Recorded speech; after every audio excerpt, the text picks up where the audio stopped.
Madame, Monsieur, bonsoir et merci de nous rejoindre sur la première. Voici les titres de votre journal. Plus de 2000 manifestants ont marché ce 2 juillet pour commémorer le premier tir nucléaire à Mururoa. C'était Aldébaran le 2 juillet 1966. Une marche pour pardonner et se souvenir. Un rassemblement à l'appel de l'église protestante Maohi et de l'association Mururoa Etato, dont nous recevons ce soir le président Hirotef Arere. Bonsoir, nous allons avec vous aborder la question de l'indemnisation des familles des victimes. À tout à l'heure. Et puis les festivités du Heiva sont bel et bien lancées avec d'abord le Heivava à Mataina du côté de Mataya, plein phare sur la première journée de compétition des V3 et V6. C'est dans un instant. Enfin, pour terminer, les festivités du Heiva, c'est aussi les concours de tubercules géants. Nous verrons cela à Huahine où le district de Haapu sélectionnait ses meilleurs producteurs en vue de la finale prévue vendredi. Et en ce samedi 2 juillet, date d'anniversaire du premier essai nucléaire réalisé à Mururoa, Aldébaran, ils étaient pas moins de 2000 personnes rassemblées au jardin de Paoufei pour commémorer ce 56e anniversaire. Un devoir de mémoire pour l'église protestante Maohi et Mururoa Etato, mais surtout une marche pour pardonner. Sur place, Ismaël Tahiata et Sandrouli. Tenue blanche, robes et chapeaux de circonstance, on pourrait croire qu'ils vont à la messe. Non, ils sont là pour la marche du 2 juillet. Une marche symbolique, synonyme de paix. L'association Mururoa Etato est présente, mais aussi les membres de l'église protestante Maohi. Ils sont là pour rappeler à tous tout le mal qui a été fait. Faut pas oublier ce moment-là où la culture a été bouleversée. Et la vie du Maohi a été bouleversée par les essais nucléaires, par l'arrivée des essais nucléaires et les développements qu'ils ont fait. Et troisième chose, c'est notre demande ardent au gouvernement que ce jour du 2 juillet soit aussi un jour férié comme ils ont fêté l'autonomie. Cette année, l'église protestante a choisi comme thème « Vivre en paix » et surtout « Pardonner ». Pardonner à la France. Donc la paix proclame aussi le pardon. Et je pense qu'on est amené à pardonner. C'est difficile, mais le pardon est un des guides que le Seigneur nous indique. Donc oui, on peut. Voilà. On peut pardonner, mais on ne peut pas oublier. Voilà ce que je peux dire, parce qu'on a trop souffert. Non seulement spirituellement, mais dans notre chair. On a perdu des êtres chers. J'ai été emprisonné à cause de ça. J'ai abandonné ma famille pendant des années pour les dénoncer ce qu'on faisait du côté de Mururoa. Alors c'est pour ça que je dis que on peut pardonner, mais oublier jamais, on ne peut pas. Beaucoup de jeunes dans les rangs, ils viennent de toute la Polynésie, mais pas seulement. Il faut que vous sachiez que l'église protestante est composée de 8 arrondissements. Et les 8 arrondissements vont présenter des spectacles pour commémorer ce 2 juillet-là. Nous avons tout le monde qui est là, même Noumia, nous avons Tuamotu Marquise, nous avons les Raromatei, nous avons aussi Papete. Le Tuapiti, c'est de Fa'a Tiopo et Pirea Totira. Le cœur d'une église est différent d'un cœur d'un simple citoyen. Et parce que derrière chaque église, il y a un cœur de paix, il y a un cœur d'amour. Et oui, je crois que oui. Au fil des années, je veux croire que la France, un jour, se tiendra devant nous et nous présentera ses excuses, comme il se doit. Un 2 juillet, on chante et danse, tous unis d'une seule et même voix. Près de 2000 personnes cette année, c'est 500 de moins que l'an passé.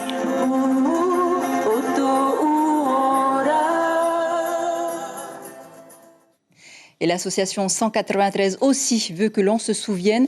Ils étaient près d'une centaine rassemblés devant la stèle de Povan à Oopa, place Tarahui. L'association tient à rappeler qu'il y a eu 10 000 militaires et civils qui ont travaillé sur les sites de Moururo et Fangataufa, sans parler des victimes collatérales. Plus de 700 familles polynésiennes et françaises ont déposé un recours contre l'État pour être indemnisées. Elles attendent toujours réparation. On écoute le père Webe Carlson, président de l'association 193. Le fait marquant aujourd'hui, c'est vraiment que plusieurs manifestations s'organisent et se fassent en même temps dans toutes les îles. Et ce qu'on réclame surtout aujourd'hui, c'est que le pays soit beaucoup plus courageux, peut-être à l'image des 3 députés, nouveaux députés, dans la manière de parler du sujet du nucléaire et de vouloir que ce sujet arrive à une conclusion favorable pour tout le monde. Avec nous justement pour en parler, Hiro Tif Arere, président de l'association Moururo et Tato. Merci d'être avec nous. Hiro, pas moins de 1000 dossiers de demande d'indemnisation sont en attente. L'association Moururo et Tato dispose-t-elle des leviers pour accélérer les choses? De levier, non. De volonté, oui. Le levier est entre les mains de Paris et les mains de nos responsables politiques qui gouvernent le pays. Pour l'histoire, c'était pour la plupart ceux qui étaient là depuis plus de 40 ans. Toujours les mêmes, du même bord. Ce qu'il faut aujourd'hui, c'est d'arriver vers une globalisation au niveau de l'indemnisation de toutes les victimes, notamment au niveau des familles des travailleurs et des familles des populations civiles. Ce qu'il faut savoir aujourd'hui, c'est que globalement, entre 20 et 30 000 personnes, depuis 1992 à ce jour, d'après les chiffres de la CPS, sont décédées avec des pathologies qui figurent dans la loi Morin. Loi Morin qui est aujourd'hui contestée, qu'il faut foutre dans une poubelle nucléaire. Ce qu'il faut savoir aujourd'hui, c'est que lorsque nous avons rencontré le président du CIBEN, M. Krisnak, en février 2020, au siège de l'Église protestante Maui, il a lui-même accepté le principe de la globalisation. Il a lui-même reconnu et avoué que sur les 193 essais, 6 ont particulièrement pollué non seulement la Polynésie, mais tout le Grand Pacifique. Des relevés ont été effectués à Tokyo, à Pérou et à Auckland avec des taux supérieurs à la normale, entre 20 et 40%. Qu'est-ce qui bloque aujourd'hui alors? Qu'est-ce qui bloque? C'est la volonté politique de l'État. Il ne suffit pas de reconnaître sa responsabilité historique. Il faut aujourd'hui accepter le quoi qu'il en coûte que M. Macron dit pour les morts ou les victimes du Covid en France. Ça doit être la même formule pour la Polynésie. Le plus grand génocide réalisé par la France sur le sol d'un pays français, il est chez nous, puisqu'il est prouvé aujourd'hui scientifiquement qu'il y a la transmission transgénérationnelle. Alors, donc, il y a le registre des malades et des morts du nucléaire jusqu'en 87 qui reste toujours secret défense. Vous avez essayé de... Ils refusent de nous donner ce registre. Avec ce registre des malades, il faut savoir que jusqu'en 1987, l'État était compétent en matière de santé publique dans ce pays. Même le gouvernement de l'époque de M. Leontiev n'a pas réussi à obtenir. Et tous les gouvernements successifs. Et si vous avez ce registre, qu'est-ce que cela va vous permettre? On peut suivre, on peut comprendre, on peut savoir qui a travaillé, qui a été victime. Ce qu'il faut savoir, c'est que de 1962 à 1968, tous les travailleurs polynésiens qui étaient sur les sites n'étaient pas déclarés à la CPS, puisque la CPS a vu le jour qu'en 1968. Comment est-ce qu'on fait pour ces travailleurs décédés aujourd'hui et pour ces familles? Ce sont tous ces jeunes qui sont dans tous les quartiers populaires, non seulement de Tahiti, mais dans toutes les îles. Donc les conséquences, elles ne sont pas simplement sanitaires, elles sont sociales, elles sont humaines, elles sont familiales, elles sont économiques, elles sont également politiques, puisque c'est aujourd'hui la Polynésie qui n'a pas les moyens pour faire face, qui est confrontée à cette réalité. Et c'est là où l'État a une dette. Donc il suffit aujourd'hui de se mettre d'accord sur comment rembourser sur une période ce que l'État doit à la CPS et au niveau des familles en globalisant. Comme les Américains l'ont fait, comme les Anglais l'ont fait. Vous disiez qu'il faut mettre la loi Morin à la poubelle. Pour vous, elle est obsolète? Mais bien sûr, depuis le début. Monsieur Krishnak, que nous avons rencontré et vraiment apprécié, puisqu'il était ouvert, a reconnu effectivement que la fameuse formule du 1 millisievert de Madame Lana-Tétornu posait problème. Mais maintenant, aujourd'hui, il ne faut plus parler de ça. Aujourd'hui, ne parlons plus de la loi Morin. Avançons sur le traitement, non seulement de l'indemnisation des victimes à travers le registre des malades et des morts du cancer, mais à travers également la nécessité de rembourser sur un calendrier étalé dans le temps ce que l'État doit à la CPS, puisque la CPS a dû faire face à ses dépenses sanitaires à l'époque. Donc, vous attendez un geste fort de l'État. Merci beaucoup, Hirote Farere, d'avoir accepté notre invitation. C'est moi qui vous remercie. Et parmi les cancers en hausse en Polynésie, celui du col de l'utérus, un cancer qui touche 15 nouvelles femmes chaque année. Le prévenir et le dépister à temps, c'est l'ambition de l'Institut polynésien du cancer en Polynésie au travers de cette journée de sensibilisation organisée dans les jardins de l'Assemblée. Objectif, inciter les femmes à se faire dépister pour bien évidemment éviter les opérations, voire les traitements lourds. Également... Non, je vous le disais en titre, les festivités du Heiva battent leur plein avec le coup d'envoi des compétitions de Heiva à Mat-Aina. C'était aujourd'hui à Mataya, au programme 18 courses en V3 et V6, focus sur les seniors, vétérans et femmes. Le résumé de cette première journée avec James O et Patita Savea. C'est un rendez-vous incontournable inscrit au calendrier de la Fédération tahitienne de Va'a. Aujourd'hui, sur le plan d'eau de Mataya, pas moins de 358 Va'a engagés, toutes catégories confondues en V3 et V6. Parmi les courses phares, Ihilani crée la surprise en V6 senior dames. À peine rentrée des mini-jeux du Pacifique, Waimiti Maoni et ses coéquipières décrochent la première et la troisième place sur 3700 mètres. Très contente de cette victoire et puis on a eu aussi le renfort de Iloha Shen, vainqueur du Teito 2022 cette année, que je remercie énormément. Et bien sûr, merci à toutes mes filles, à notre coach et tout le club. Super heureuse de cette victoire en V6. C'était un vrai plaisir de ramer avec les filles. Elles étaient en forme et ça fait plaisir de retrouver le Heiva. Ça faisait des années quand elles m'ont proposé. J'étais super contente de pouvoir ramer avec des championnes comme ça, un club de filles comme ça. C'est pas tous les jours qu'on a la chance de ramer avec. Donc je suis super contente et puis on a fait une super course. 7e course de la matinée, on va à Toru dans la catégorie vétéran homme. C'est la team Tohir de Moorea qui monte sur la plus haute marche du podium, suivi de Tahitian Paddle et Paddling Connection. 29 équipages étaient engagés. Ça s'est bien passé, quoi, hein. La confiance entre nous trois. Heureusement, Bruno il était là aussi avec nous. Hein. Et on a bien parlé aussi hier soir que, comme Bruno il est dans notre club, j'étais le voir, il m'a accepté. Mais merci aussi. On va à Ono, pas de surprise chez les seniors hommes. Shell Va'a démontre une nouvelle fois sa suprématie. Ces deux équipages raflent la première et la deuxième place. Pire FA et Timo PT terminent respectivement 3e et 4e au classement. Belle course, hein. Surtout remercier le Seigneur et puis les copains qui ont taroué. Hein. La course s'est faite à l'entraînement, comme on dit. Hein. Aujourd'hui, on vient juste confirmer le travail. Mais au début, c'est sûr, il y avait du combat. Après, arrivé à la bouée, on a vu qu'on était à l'aise. Et comme il y avait notre B aussi qui était à côté de nous, que je tiens à féliciter. Hein. Du coup, on a travaillé ensemble jusqu'à la fin. Après. On félicite Aïchelma et OPTMA aussi pour le combat, et ainsi que tous les copains de Pireva. Hein. Il faut qu'on s'entraîne encore, hein. Il n'y a pas de secret. Hein. Ils sont bien préparés et côté cohésion, je pense qu'ils sont plus adaptés. Hein. Et voilà, c'est pas une excuse. Hein. On va se préparer. Demain matin, les courses du Heiva 2022 se poursuivent avec les catégories Va'ahoe et Tauati, toujours ici à la Marina Tehoro de Mataya.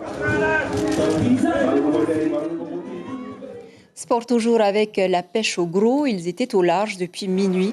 L'association des pêcheurs de Vaipopo a rassemblé plus d'une dizaine de compétiteurs pour les 50 ans de la mairie de Punaoya. Et c'est Didier Lacharme qui rafle le premier prix pour plus d'1 million pour un espadon de 68 kilos. Alain Tepava décroche le prix du Mheimhei, 50 000 francs. Georges Anne, 30 000 francs pour un thon blanc. Enfin, Alain Temauri-Rei, 100 000 francs pour un thon rouge. Voilà pour les festivités sportives. Il faut croire que ce mois de juillet est propice aux élections de Miss. Tehani Pia est la nouvelle Miss Vairao. Elle n'a que 16 ans. Elle a été élue à la salle Omnisport de Vairao face à un public enthousiaste. Elle a surtout fait sensation avec son costume végétal. 10 ans que la commune de Tayarapu Ouest n'avait pas eu de concours de beauté. Tevainui Raiheu et Vahimiti Romat Arwa décrochent respectivement le titre de première et deuxième dauphine. Les mamans et les seniors ont elles aussi eu leur reine de beauté. Il s'agit de Monica Arey et Léontine Tekurio, des images de notre consoeur Corinne Tehetia. Et le Heiva se fête aussi au Tuamotu sur l'atoll de Hao où les traditions artisanales sont bien vivantes. Voyez par vous-même, elles sont 5 artisanes à rivaliser de dextérité.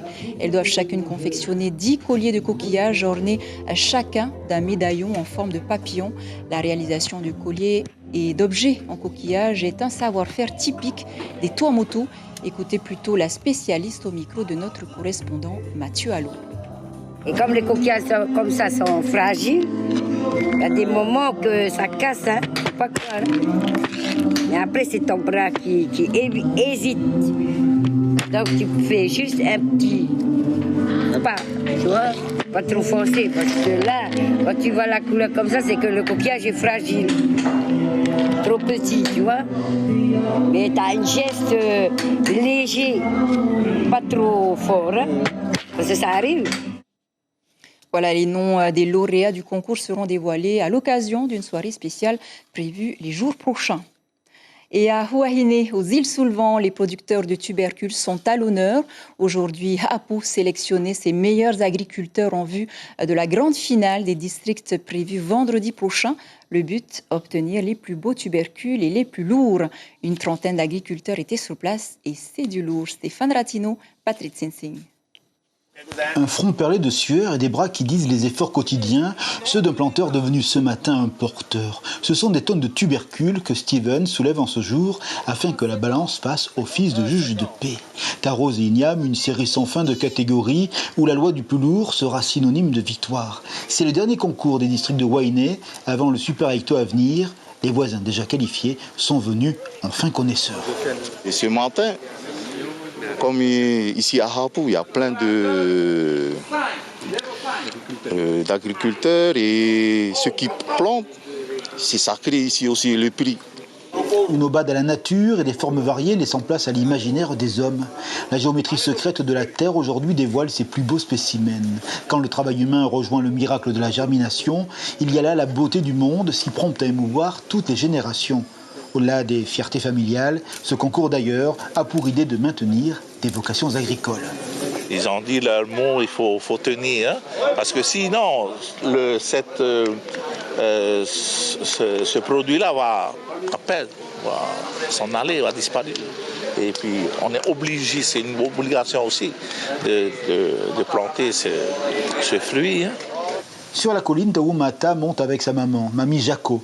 Dans cette famille-là, le travail ne fait pas peur et la culture des tubercules est un honneur familial. Il ne faut rien laisser au hasard pendant 9 mois.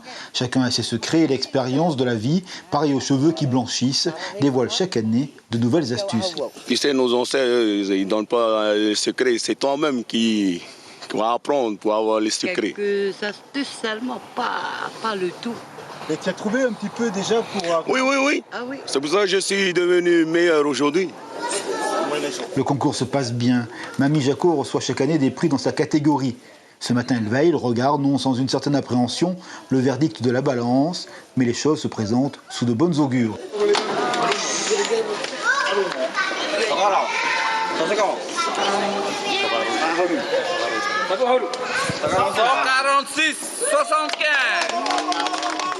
Mais la sensation du jour est là. Cet igname est tout simplement extraordinaire. Steven et ses collègues redoublent d'efforts. Les chiffres s'affolent. 146 kilos. Alors, jeune homme, quel est le secret? Le secret, non. Ah, la sueur. Il y a le secret. Il faut avoir la main verte. Sur cette colline au-dessus du lagon de Wainé, un rêve se forme. Il se forme ici dans les entrailles de cette terre, avec la sueur de ce front, avec la force de ses mains et surtout la volonté de son cœur. Mamie Jaco attend le rendez-vous de vendredi pour le Super Ito. Elle a déjà gagné l'an passé. Alors mamie, est-ce que cette année, ce rendez-vous, on le sent bien? Oui, cette année encore, on le sent bien. Pas pour être championne, non. C'est plutôt pour un assemblement entre les femmes, hein, pas les hommes, entre les femmes. Beaucoup de volonté, beaucoup d'amour, mais l'Ignam, c'est beaucoup de travail. D'ores et déjà, la Baramine va retourner dans la terre, parce qu'ici à Wainé, le slogan c'est liberté, fraternité et Ignam. Merci Stéphane Ratino et Faiteto à Mamie Jaco. Voilà qui referme cette édition dont je vous rappelle l'information principale. Plus de 2000 manifestants ont marché ce 2 juillet pour commémorer le premier tir nucléaire à Mururoa. C'était Aldébaran le 2 juillet 1966. Une marche pour pardonner et surtout se souvenir. Restez avec nous à suivre tout de suite pour votre page spéciale Heiva Itaiti, suivie de 2 séries françaises, Azoukar et J'ai menti. Voilà pour l'essentiel de l'actualité. Merci de nous rester fidèles. L'info continue demain en radio à 6h. Belle nuit sur la première. On se quitte sur ces images de la première soirée du Heiva hier soir à Toata. À demain.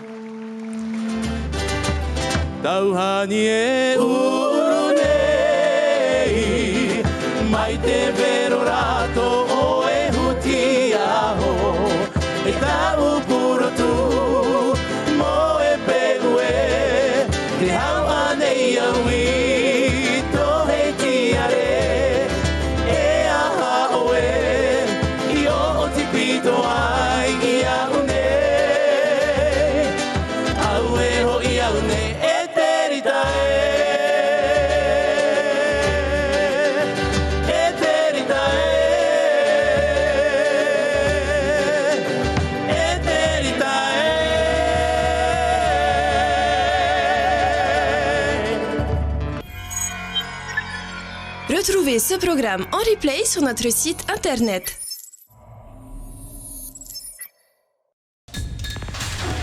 L'information en continu sur Polynésie la première, internet et réseaux sociaux.